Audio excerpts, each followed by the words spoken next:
Thousands of people have been cheering the victory of Burma's pro-democracy leader Aung San Suu Kyi, who's won a seat in historic by-elections. According to her party, she'll have one of the 45 parliamentary seats being contested.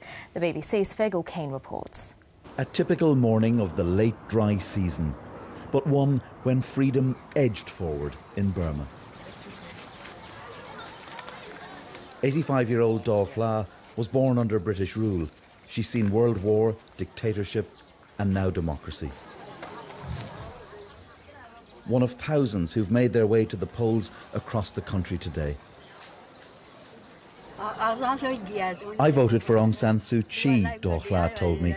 She's for democracy. That's why I love her. The pro-democracy leader was south of Rangoon in her constituency. Queues had been forming since dawn. By the day's end, Aung San Suu Kyi's seat would be won, despite her misgivings about electoral fraud elsewhere. How do you feel today? At this Rangoon polling station, the civil servant in charge displayed an empty ballot box. Nothing suspicious here, he said. Yet for some voters, it's hard to trust the state. You don't believe the government? Yeah, I never believe. Why? Why?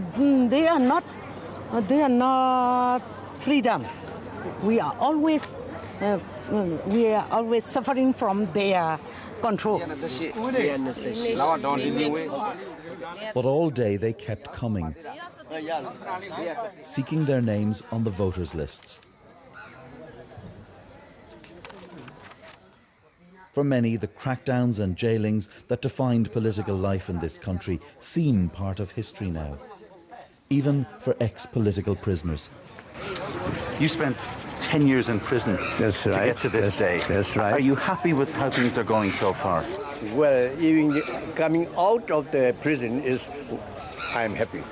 And then this is the moment practicing democracy because it's election. So I'm more happy. Last election, the political parties are also many restrictions and the people are intimidated. They are afraid of, but not now, this time. At the pro-democracy headquarters this evening, unofficial results were announced. Many constituencies showed their candidates winning.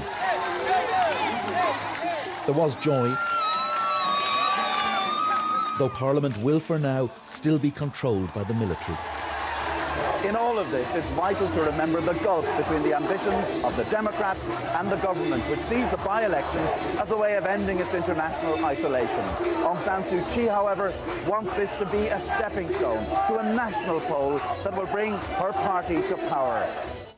The BBC's Fergal Keane reporting as very shortly on ABC News Breakfast. We'll be joined by Trevor Wilson, a former Australian ambassador to Burma, now with the Australian National University.